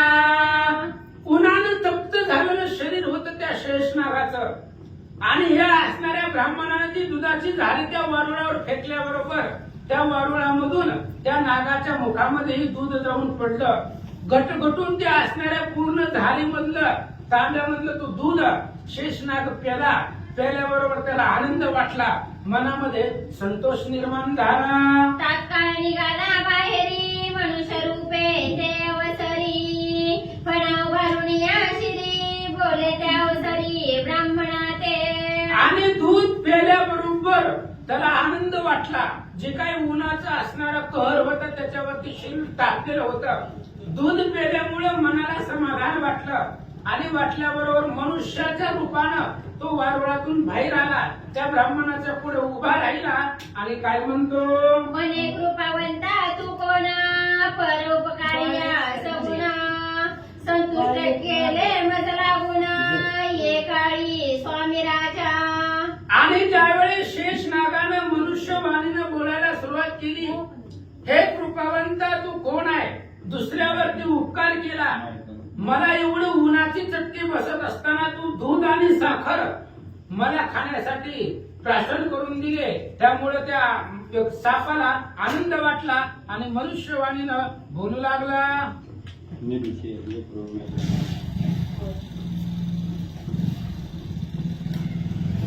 ऐसे तयाचे उत्तर ऐकुनी रूपरमा दचकला म्हणी म्हणे कवन बोले मनुष्यवाणी मागे परतुनी पाहत. आणि अशा प्रकारे तू बोलल्याबरोबर त्या ब्राह्मणानं आवाज ऐकला, विचार केला कोण बोलत असेल इथं तर कोणीच नाहीये म्हणून पाठीमागं त्यानं वळून पाहिलं आणि पाहिल्याबरोबर शेषनाग मनुष्याच्या वेशामध्ये बोलताना त्या ब्राह्मणानं पाहिलं. मागे पाहुनी मागे परतुनी पाहे तयाते तव पचफना मस्तकावर ते मनुष्य वाणी बोलते त्याते एक श्रोते हो.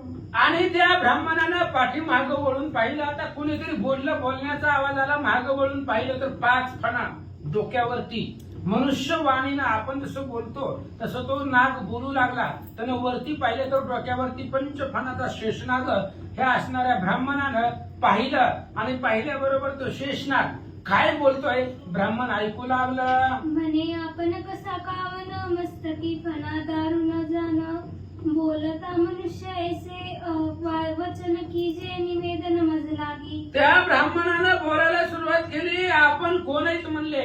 मनुष्यासारखं बोलताय. डोक्यावरती असणारे शेषनाग आहे. नाक दिसू लागला. 5-5 फणे आहेत. कोण आहेत. मनुष्यवाणीनं कसं काय बोलताव असं तो ब्राह्मण बोलू लागला. तव बोलता झाला ईश म्हणे मी तव असे शेष संतुष्ट झाले मानस दुग्ध प्राशने तुझी या. त्यावेळेस त्या शेषनागानं बोलायला सुरुवात केली. म्हणले मी शेषनाग आहे आणि तुझी दूध टाकला. आता दूध आणि साखर ते मी पेलो. एवढ्या मोठ्या कडक उन्हाळ्यामध्ये उन्हानं अंग माझं तापलेलं होतं. तू दूध आणि साखर दिल्यामुळं ते दूध मी पेलो म्हणून माझं अंतःकरण संतुष्ट झालं. म्हणून तुझ्यावरती प्रसन्न आहे.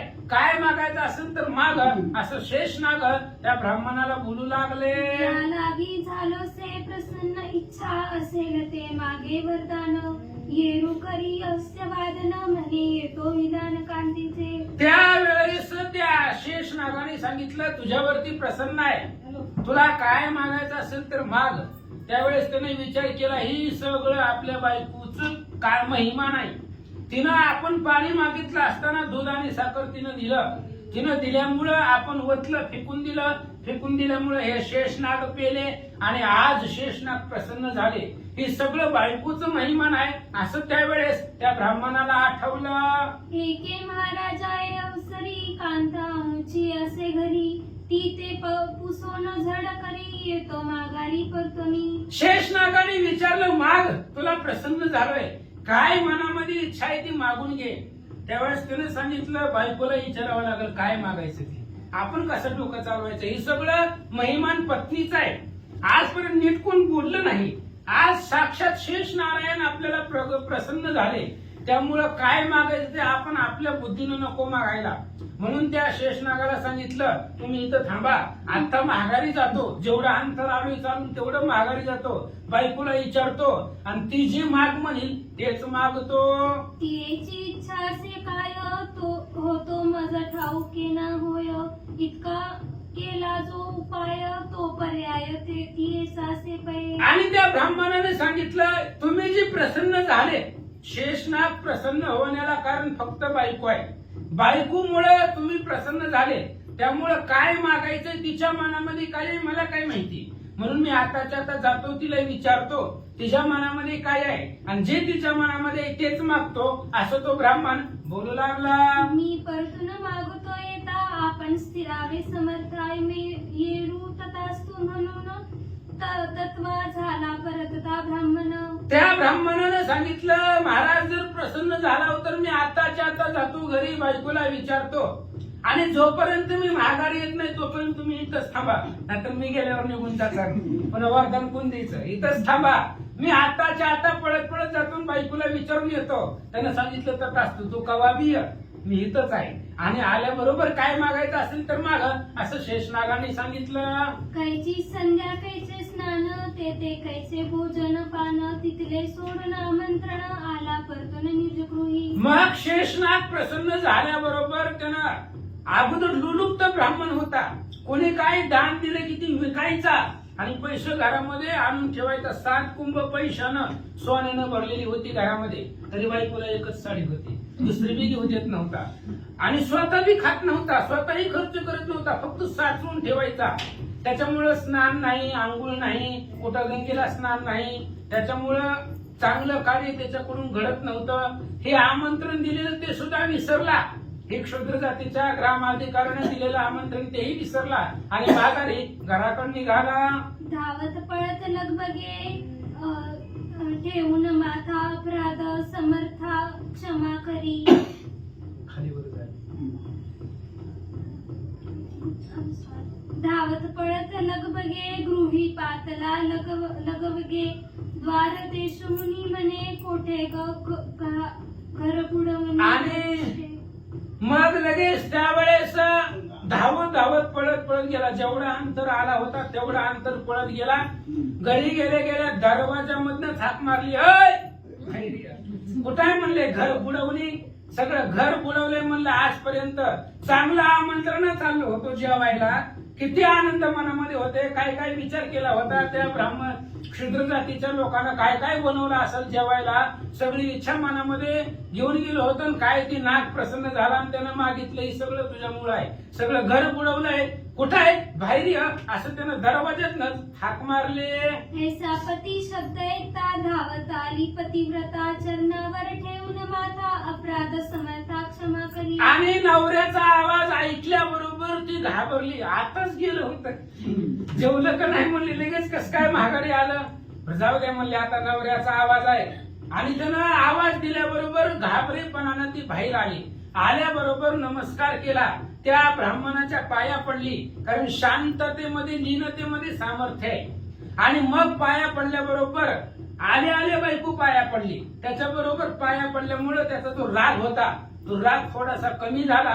काय झालं? नमना ऐसे ओढन दुजे न देखो पैजान तत्कालाची शांती होऊन क्रोध निघून पै गेला. आणि त्या बायकोनं नमस्कार केला, त्याच्या पायाचं दर्शन घेतलं. घेतल्याबरोबर त्याचा जो राग होता तो सगळा राग शांत झाला.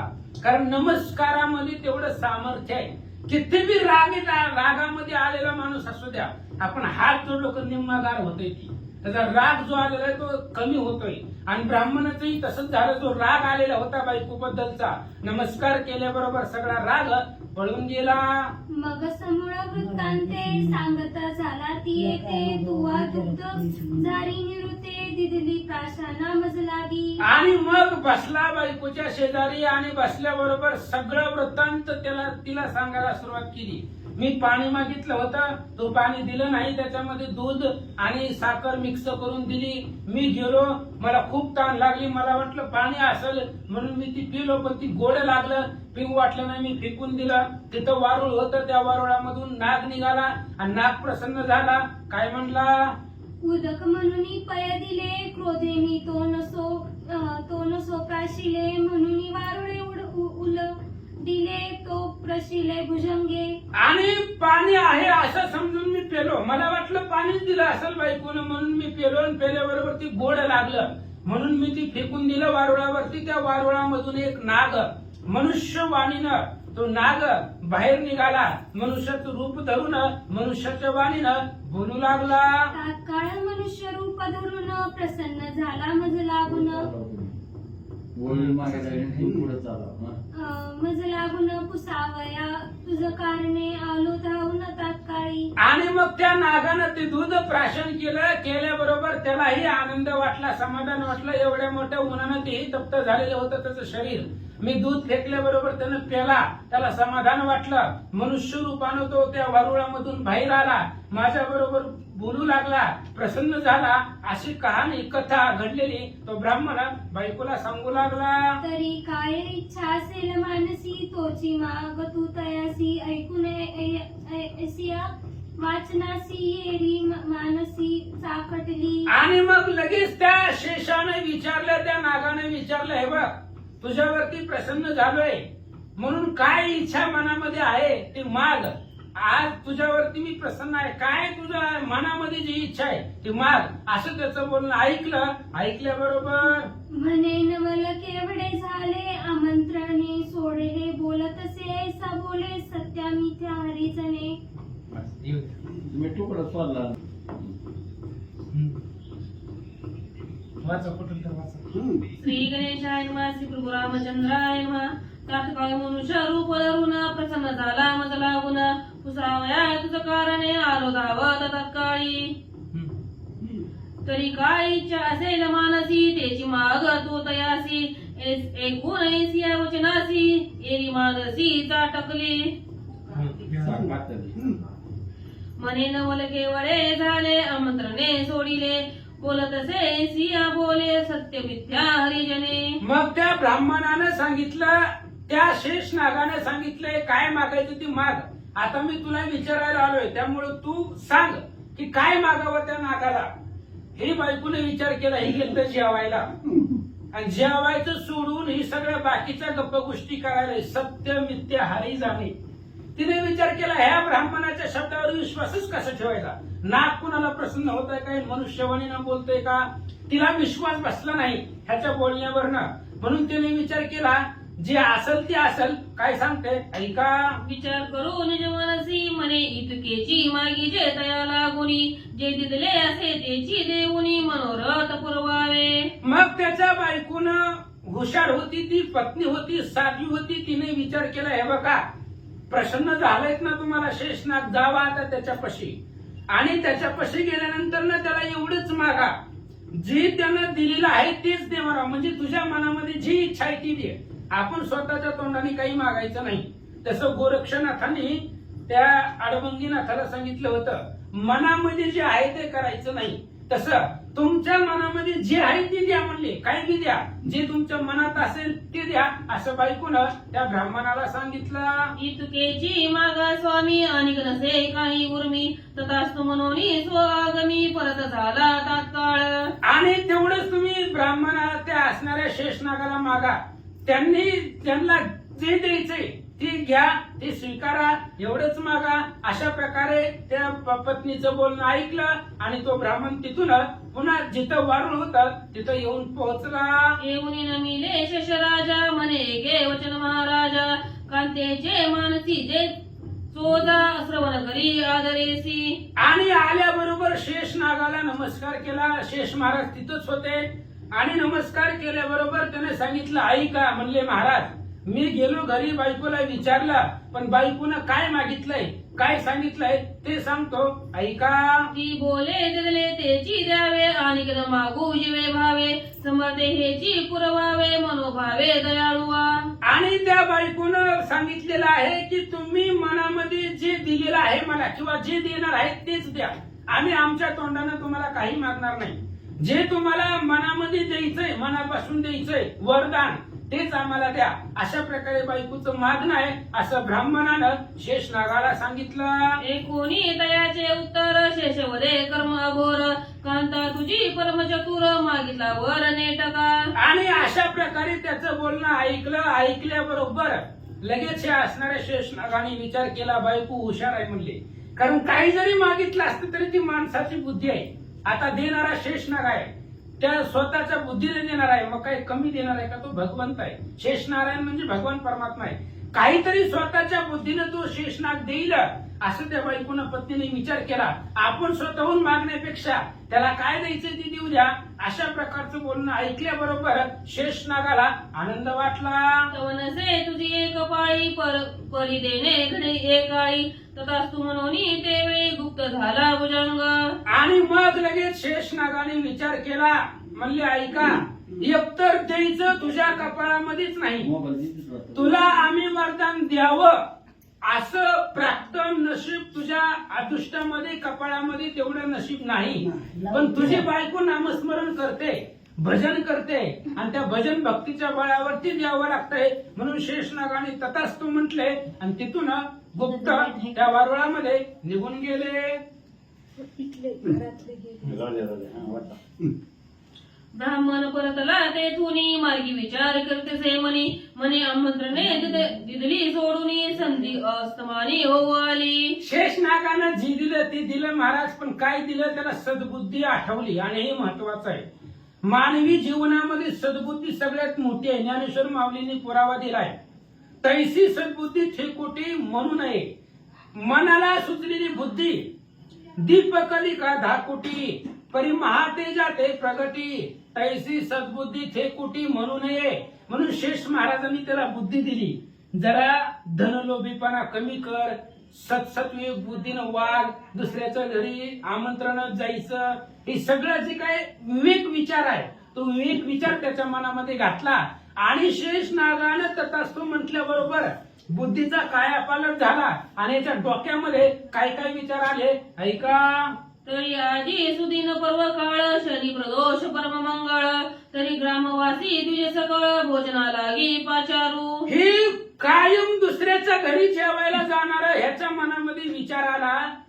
आता पर्व काळ आहे, प्रदोष आहे आणि ह्या वेळेला आपण घरामध्ये एवढी मोठी संपत्ती आहे, इष्टे काय 7-7 कुंभ भरून सोनं चांदी घरामध्ये आहे आपण ह्या पर्व काळाला अन्नदान करू, अनेक ब्राह्मणाला बोलवू आणि त्यांना जेवायला देऊ, अशा प्रकारची बुद्धी म्हणजे ही सद्बुद्धी शेष महाराजांनी त्याला अर्पण केली आणि डोक्यामध्ये विचार आला ब्राह्मणाला बोलवावं, जेवायला द्यावा. म्हणे मिष्टान्न करून बरावे भूदेवता ते तोष व्हावे, आपणही यथेष्ट भक्षावे मन संतोषावे कांतेचे. त्याने विचार केला आता आपण काय करू, ब्राह्मणाला जेवपाचरण करू, त्यांना जेवायला देऊ, आपण बी खावा. आपल्या घरचं खायला कशाची लाज आहे, दुसऱ्याच्या घरी लाजलं नाही, दुसऱ्याच्या घरी खाल्लं एवढे दिवस, म्हणून दुसऱ्या ब्राह्मणाला बोलवू, पंचपक्वान्नाचं जेवण बायकोला करायला लावू, आपणही ते मिष्टान्न खाऊ, दुसऱ्यालाही खाऊ घालू, त्यामुळे बायकोलाही आनंद होईल असा विचार त्याच्या मनात आला. ऐसा विचार करून विचार घरी पातला सत्वर परमहर्षे होऊन निर्भर बोले उत्तर श्रेयसी. अशा प्रकारचा विचार केला, घरी माघारी आल्याबरोबर मनामध्ये आनंद होता आणि आनंदत असताना दरवाजामधून बायकोला हाक मारली, चांगल्या गोड आवाजामध्ये बायको बाहेर आली आणि काय म्हणू लागला, ऐका. म्हणे तुवा सांगितली जी रीती आम्ही मागितले भुजंगाप्रती, दिदले म्हणून त्रिवार वचनोक्ती वधूनी गुप्त झाला तो. आणि त्या असणाऱ्या ब्राह्मणाने सांगितलं, हे बघ गेलो होतो, तू जसं सांगितलं तसंच मी त्या शेषाला मागितलं. काय सांगितलं होतं बायकोना, त्यांना जे द्यायचंय ते देऊ द्या त्यांच्या मनानं, तुमच्या मनानं मागू नका. म्हणून अशा प्रकारचा वर मागितलं, ते नाही तर असतो म्हटलं, ते गुप्त झालं. आता मी घराकडे आलो, पण माझ्या डोक्यामध्ये एक विचार आलाय. कोणता? तरी एक विचार अक्षुदेने पिढले फार, आजी प्रदोष आणि मंदवार पर्व पार बोली जे. म्हणून माझ्या डोक्यामध्ये एक विचार आलाय. मला तर भूक लागलेली आहे, दुपारची वेळ झालेली आहे, ती शेतातून डोक्यावर तिची मुळे आणली होती टाकून दिलेली राग तेव्हापासून ही जेवण नव्हतं, म्हणून मला खूप भूक लागली आहे. पण माझा विचार कसा आहे, दुसऱ्याच्या घरी जेवायला जाण्यापेक्षा आपल्याच घरी बनव, 4 लोक बाहेरचे बोलवू जेवायला, अशा प्रकारे विचार मनामध्ये आलेला आहे. ब्राह्मण बोलू लागला, या लागी ग्रामवासी ब्राह्मण तया देऊनी तो आमंत्रण, तू रस अन्न निर्मून कधी पक्वान येता स्थिती. म्हणून तू काय कर, पंचपक्वानाचं जेवण घरामध्ये बनव, लगेच तयार कर. मी आताच्या आता जातो, गावात जेवढी ब्राह्मण आहेत त्या सगळ्यांना बोलवतो, पाचारण करतो, त्यांना आमंत्रण द्यायला जातो. तोपर्यंत तू स्वयंपाक पंचपक्वानाचा तयार कर. सामग्री आणि तो या वसरी म्हणून पातला घांतरी, उरकून या द्रव्यांची घागरी घेतले करी सुवर्ण नावे 5. आणि त्याने सांगितलं तुला काय लागेल स्वयंपाकाला, सगळा बाजार आताच्या आता जाऊन तुला आणून देतो. म्हणून घरामध्ये पुरून ठेवलेली जी काही कुंभ भरलेली होती सोन्या चांदीची, ती उकरून बाहेर काढली घरातनं आणि त्याच्यामधनं 5 नाणे घेतले, बाजारामध्ये गेला, सगळं जे काही लागल पदार्थ बनवण्यासाठी सगळी सामग्री आणून दिली.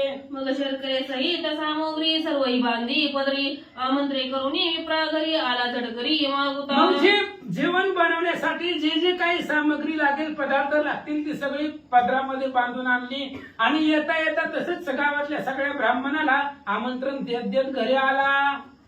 ऐसे होता ते अवसरी कांतेवर हर्षे नमाय अंतरी, मने संतुष्ट झाला मुरारी उपदले अंतरी सत्वासना. मग त्याच्या बायकोला आनंद वाटला. हे एवढ्या दिवस लोभीन कंजूष कृपण असणारा व्यक्ती नवरा, आज ह्याला चांगली बुद्धी सुचली. चांगली बुद्धी नवऱ्याला सुचली म्हणजे भगवंतच प्रसन्न झालाय माझ्यावरती. आज खऱ्या अर्थानं माझ्या जीवनामध्ये माझ्यावरती भगवंताची कृपा झाली. ह्या माझ्या नवऱ्याला चांगली बुद्धी निर्माण झाली, याचा आनंद त्या सावित्रीला वाटू लागला. मग बघे पाक सिद्धी करीत झाली ते गुणनिधी, षडरस अन्ने नाना विधी सिद्ध करून ठेवीत. मग लगेच लगबगीनं आनंदाने ती सगळी असणारी जेवणाची तयारी करू लागली आणि 16 प्रकारची अन्न, षडरस अन्न बनवून स्वयंपाक तयार केला. मग भ्राता रे ते नवी सुंदर, म्हणे सत्वर ब्राह्मणा ते पाचार, विलंब झाला से तुम्हा हे खरा होईल कदाचित शोभ. आणि मग लगेच तिनं आपल्या पतीला त्या ब्राह्मणाला विनंती केली, म्हणले महाराज जावा, पंचपक्वान्नाचं षड्रस अन्न तयार झालेलं आहे. तुम्ही जावा, सगळ्या ब्राह्मणाला आमंत्रण देऊन या कार्याला उशीर लावू नका असं त्या सावित्रीने सांगितलं. एक याम बलिनीशी सत्वर बैसावे भोजनासी येरू परमहर्षयुक्त मानसी ब्राह्मणासी पाचारीले. तिला सांगितलं एक रात्र त्या ठिकाणी असणारा, रात्र म्हणजे आता दिवस मावळतीला आलेला आहे, म्हणून सगळे ब्राह्मण बोलवा, पाचारण करा, भोजनासाठी सर्वांना बसवा. आणि ह्याच्याही मनामध्ये आनंद होता, त्या सावित्रीच्याही मनामध्ये आनंद होता. ब्राह्मणाला बोलवायला गेला. आद्यपाद्यादी पूजन करीत झाला पण देऊन सुमन आणि चंदन रंगमाळिका घातली. मग यानं सगळं घरामध्ये थाट केला, सगळं जे काही कमवलेलं होतं ते सगळं घालवलं. रांगोळी त्या असणाऱ्या त्याच्या बायकोनं काढली, ताटाच्या पुढं रंगमाळा लावले, दिवे लावले, सगळ्या ब्राह्मणाची पाद्यपूजा केली आणि आमंत्रण करून ताटावरती बसवलं. विस्तीर्ण मंडली कर्दळी पात्रे दीप उजळून या पवित्रे कनारांगोळी निजांज पात्रे प्रतिपादे ठेवली. मग विस्तीर्ण अशा प्रकारची पंतरवाळ्या म्हणजे ती केळाची पाण्याच्या पंतरवाळ्या बनवलेल्या होत्या, त्या पुढे आणून ठेवल्या. त्या प्रत्येक ताटाच्या पुढे एक दिवा लावून ठेवला, त्याच्यामुळे ती घर शोभायमान दिसू लागलं. आणि प्रत्येक ताटाच्या पुढे रांगोळी त्याच्या पत्नीनं काढली असं सांगतात. मग सरसावणी चळा ते वाढीते पक्वांना ते जोडून या बुध हस्ता ते ब्राह्मणा ते वाढीते. मग आपला पदर त्यानं सावरला गेला आणि सगळे जी काही ब्राह्मण त्यानं बोलवले होते त्या सगळ्या ब्राह्मणाला त्याची पत्नी सावित्री जेवण वाढू लागले. म्हणती ब्राह्मण नवल काही कधीच ऐसे देखिले नाही अप्रूप आजीची नवलाई भाग्या मुझे उदेले. गावातली ब्राह्मण विचार करू लागली, आजपर्यंत दुसऱ्याच्या घरी जाणाराही कधी कुणी मागितलं देत नव्हतं, दुसऱ्याचं सोडा.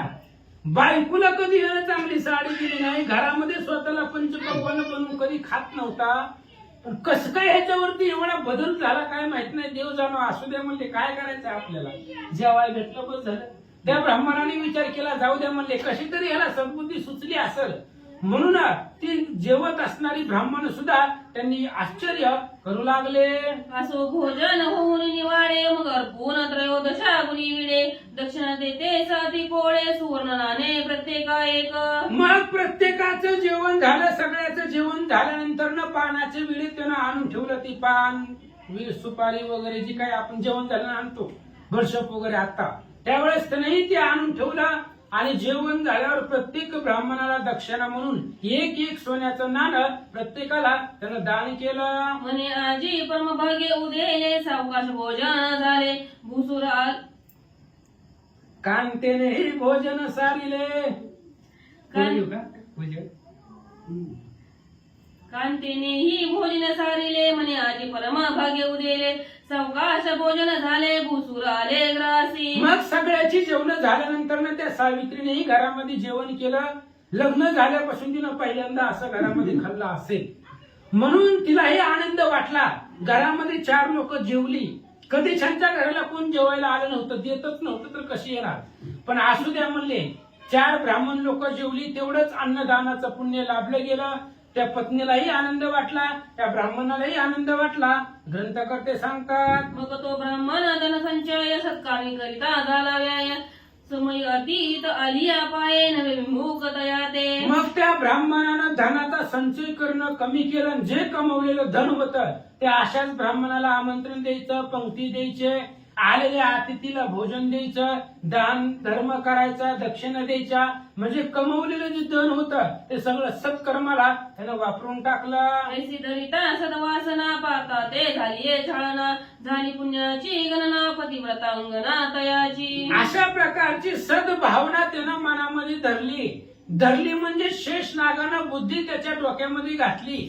सद्बुद्धी त्याला प्राप्त झाल्याबरोबर आजपर्यंत जे काही पाप घडलं होतं ते सगळं पाप संपलं गेलं.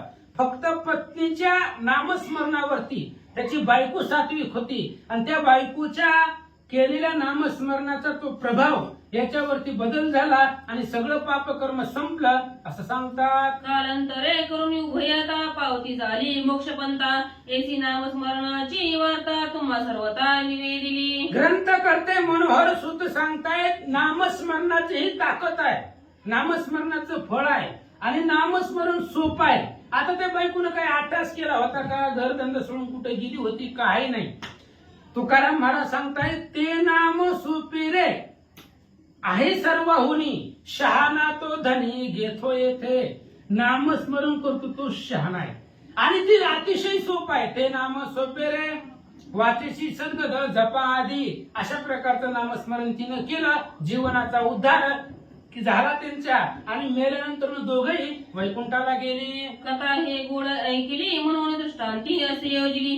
न्यूनते पाहिजे क्षमा केली श्रोत्यांनी आदरेसी. ग्रंथकर्ते मनोहर सुत सांगतायत ही कथा मला इथं सांगावी वाटली म्हणून सांगितली. या कथेमध्ये फक्त नामस्मरणाचं बळ आहे. त्याची पत्नी अहोरात्र भगवंताचं नामस्मरण करत होती कुठल्याही कार्यामध्ये आणि त्या नामस्मरणाच्या बळावरती ह्याला सद्बुद्धी निर्माण झाली आणि याचा जीवनाचा उर्वरित संसार सुखाचा झाला.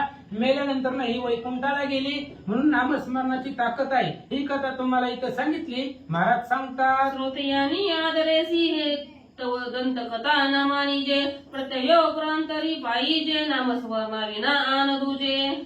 आणि म्हणून श्रोत्यांनी लक्षामध्ये घ्या ही काही दंतकथा आहे किंवा कुठल्याही प्रकारची वेगळी कथा आहे किंवा सांगितली काहीतरी सांगितलंय म्हणून सांगितलं असं मनामध्ये आणू नका. तुम्ही पद्मपुराण व्यास महाराजांचं पहा.